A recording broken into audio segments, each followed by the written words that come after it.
Kalau siaga darurat itu tidak melibatkan biaya apapun, tidak. Kita masih upaya mensiagakan segala aset kita, kemudian mensosialisasikan kepada masyarakat setempat di daerah aliran sungai tersebut. Kalau ini lokusnya masalah banjir.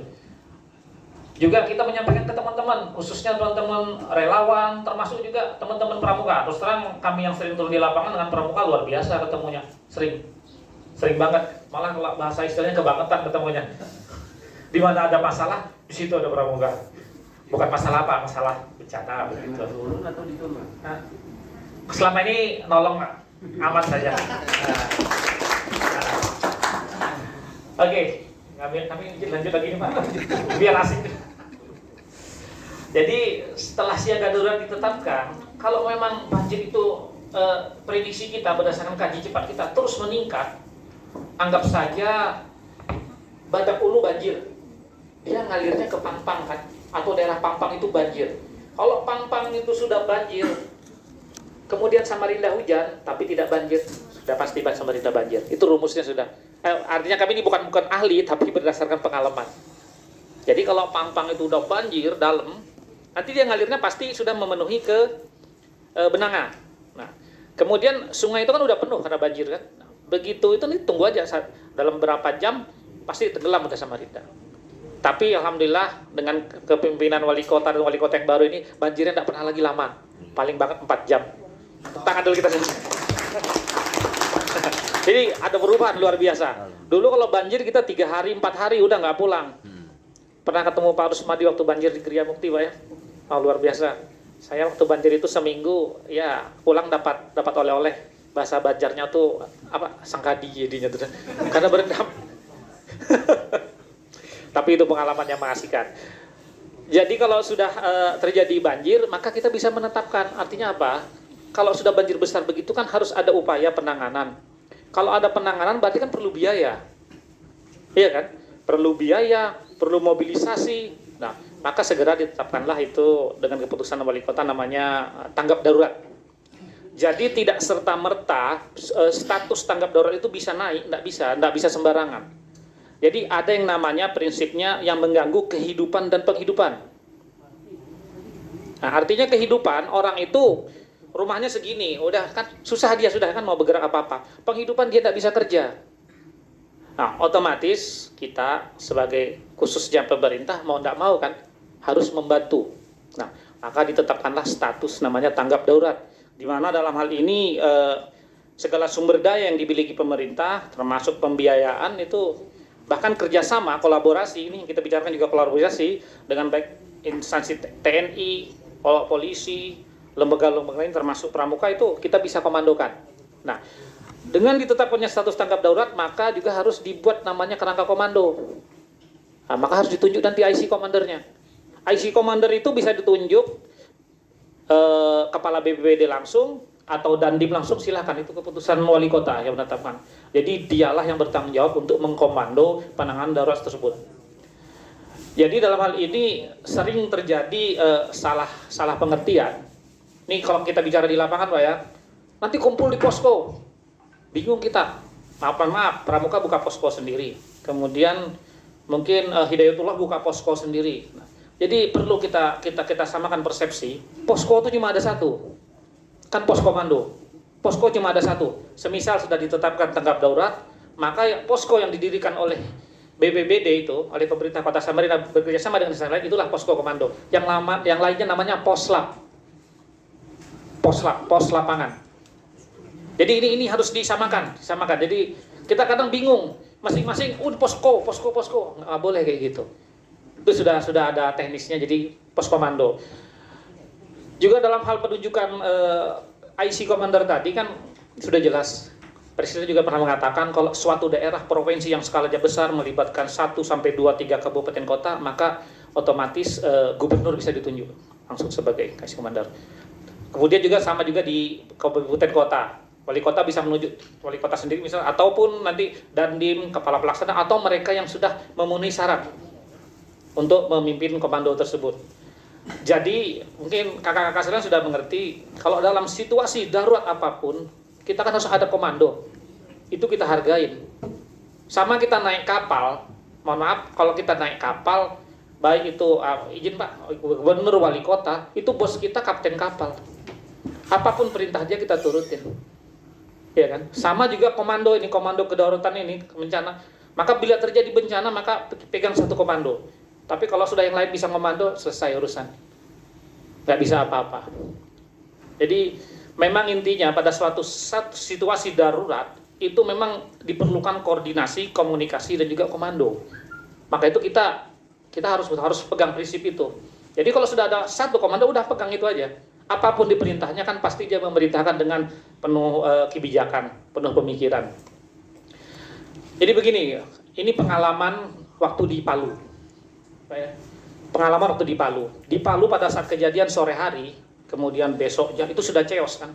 Sudah chaos. BNPB datang. Apa yang diupayakan waktu itu dicari?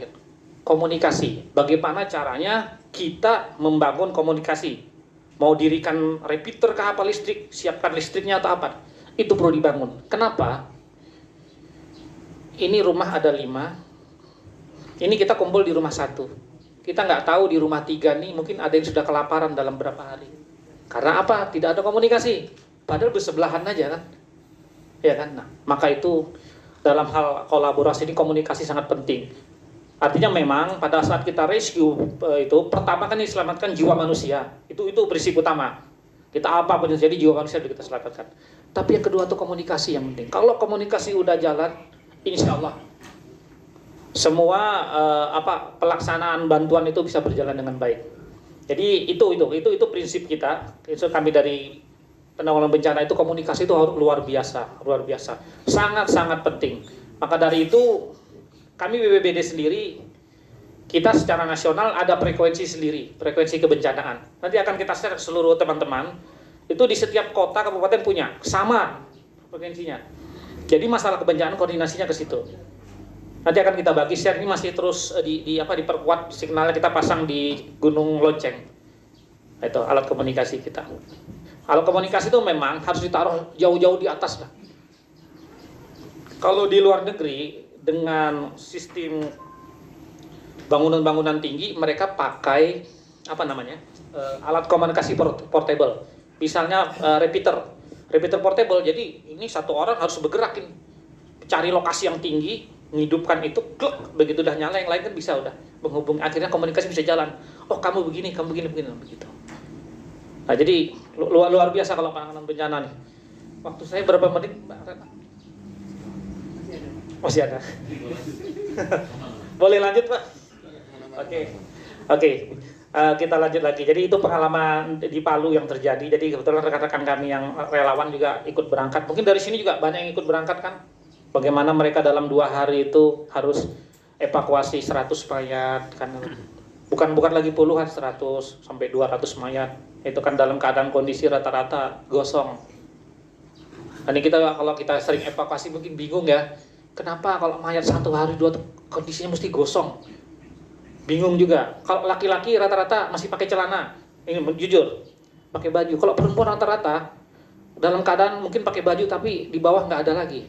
Rata-rata sering terus. Itu nggak tahu itu apa. Mungkin karena pakai rok atau apa ya. Jadi mudah terlepas. Itu pasti itu. Ini pengalaman kita di lapangan kalau lihat mesti seperti itu. Kalau laki-laki karena pakai celana kan masih terpakai. Kalau perempuan kasihan. Kalau dalam keadaan mayat itu rata-rata bisa dalam keadaan telanjang malah gimana? Mungkin karena pakaian gitu kan.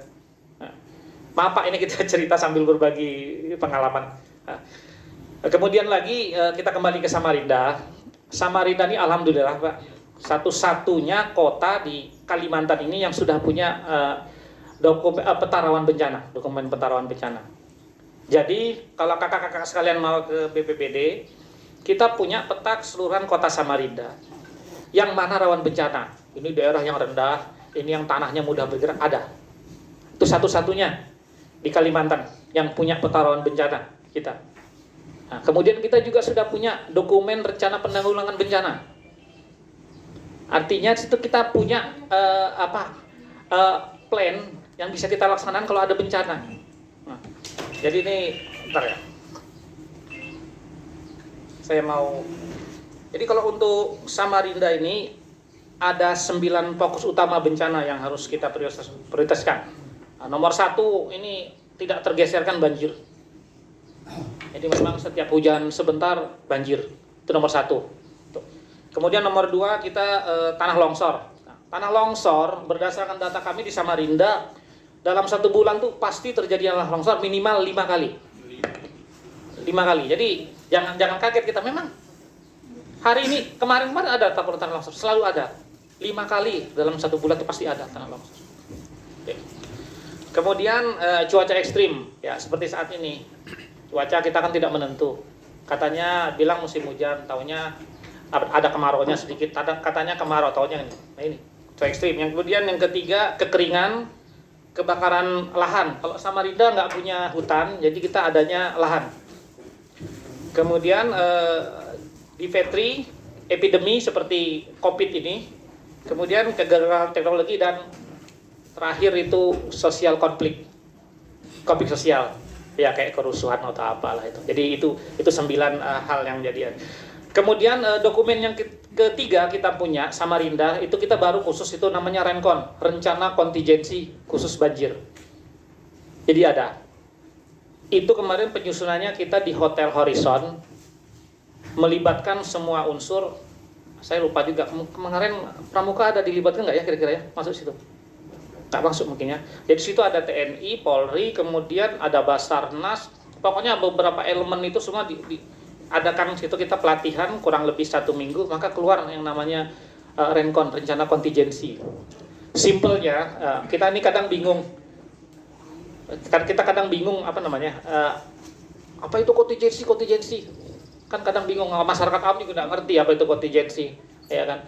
Simpelnya begini saja, artinya kalau ada bencana, itu terjadinya pada saat terjadinya bencana, siapa berbuat apa, ya kan? Nah, maka itu di RENKON banjir itu sudah ada pembagian tugasnya. Alat komunikasi yang nanti kalau ada banjir atau apa, yang dihubungi nomor ini. Kemudian pos pokoknya di mana, itu tersusun, sudah ada dokumennya lengkap di situ. Nah, mungkin izin kelemahan kami di BPBD mungkin kurang sosialisasi untuk itu. Harusnya itu kami sosialisasikan, dan RENKON itu harusnya wajibnya diperbarui setiap tahun. Karena apa? Situasi kan selalu berubah. Disesuaikan. Harusnya setiap tahun itu diperbarui. Di buku RENKON itu, Rencana Kontingensi, situ bahkan terdata alat-alat kita semua. Izin kakak-kakak sekalian, untuk Samarinda alhamdulillah, kalau untuk penanganan banjir itu kita ada perahu udah siap 40 unit. Jadi kalau ada banjir di mana-mana, kakak-kakak sekalian segera hubungi BPBD. Kita siap dropping.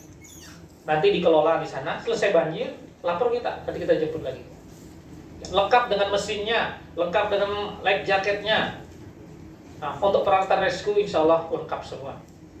Jadi nanti teman-teman sini kakaknya mungkin ada nomor saya, jadi kita bisa berkomunikasi. Jadi jangan takut lagi. Izin Pak Wali, dulu kita pelabakan waktu nggak punya perahu apa-apa, perahu di Bengkuring karena ada Kriya Mukti perlu angkut dipindah lagi ke situ. Maka beratnya nggak ketulungan, belum lagi orang ngamuk ini. Tapi dengan pelajaran seperti itu, alat kita lengkap, bahkan alat rescue untuk ketinggian juga ada semua. Jadi ini kami membuka bocoran ini, artinya alat BPBD alhamdulillah lengkap. Selengkap-lengkapnya sensor ada. Kemudian untuk bangunan ambruk, dongkraknya pun kita sudah ada. Jadi kita tidak doakan ini ada bangunan, tidak, tapi kita kata orang tua lebih baik sedia payung sebelum hujan. Oke, kakak sekalian, saudara, kalau bicara masalah kebencanaan ini panjang ceritanya, asik. Karena kita kan bicaranya asik saja, jadi biar panjang ceritanya. Jadi mungkin lain waktu kita bisa lebih bersinergi lagi, berkolaborasi lagi. Jadi pada intinya bencana ini bukan lagi urusan 1 orang, 2 orang, kelompok tertentu, organisasi tertentu, atau pemerintah, bukan. Jadi bencana ini sudah menjadi urusan bersama. Jadi bencana terikatkan dalam hati, bencana ini urusan bersama. Nanti nggak mungkin Pak Sunangin ada masalah dia nolong dirinya sendiri, nggak mungkin, pasti kita yang akan nolong. Ya kalau kakak pramuka sudah ngerti banget soal kayak gini, sudah kata bahasa kita ini katam sudah kayak gini. Jadi memang kelemahan kita di kemarin tuh di peralatan. Alhamdulillah maka itu kami sampaikan kembali untuk peralatan BPBD udah lengkap. Jadi silakan berkoordinasi dengan kita. Kalau kakak ada rescue kemanapun atau apa segera hubungi BPBD. Kita siapkan peralatannya. Nah, oke.